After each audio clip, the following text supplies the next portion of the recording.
Now, on the 15th of September 2021, the headline of the Guardian newspaper read, "Act urgently or face up to 7,000 a day in hospital," scientists tell PM. We were warned that the UK is now at a pivot point and that the burden on health and care settings could rise very quickly. Just for context, 7,000 hospitalisations a day would be 3,000 higher, yes, 3,000 higher than the deadliest peak of the pandemic last winter. This was a serious headline.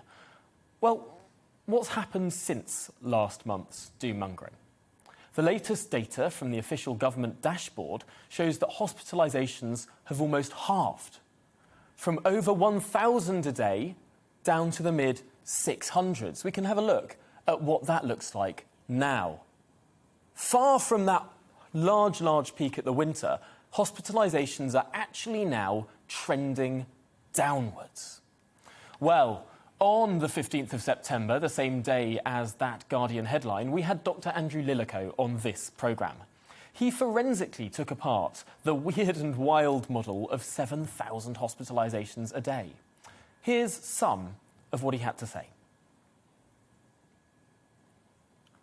He said that the way in which newspapers are reporting a lot of this modelling, indeed a way in which many television channels are reporting a lot of this modelling, is taking the most extreme models and blowing them up as if they're some kind of central scenario, when they're not at all that. I really do encourage you to look at the interview with Dr. Lillicoe on the GBNews website.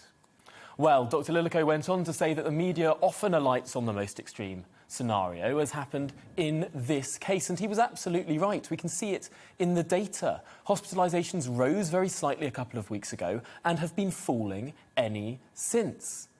Any fool could look at this graph and see the idea that we could reach 7,000 hospitalisations this month is an absurdity. It's well worth looking at that interview.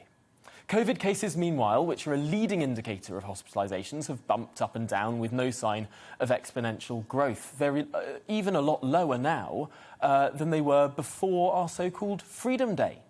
Enacting step 4 of the roadmap when the government did in July was absolutely right. It was timed to perfection.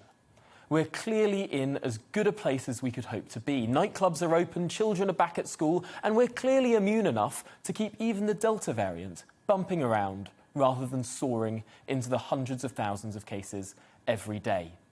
And even though Sir Keir Starmer won't say it out loud, you could see what they really think from the Labour Party conference. Barely a mask to be seen. Labour delegates enjoying poorly ventilated drinks receptions shoulder to shoulder with other maskless guests. A crowded leader's speech with just a small smattering of face coverings. Don't believe their theatre in Parliament. Conference showed what they really think. And they're right.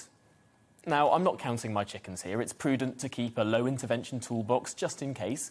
But as things stand, we're in a fairly good place.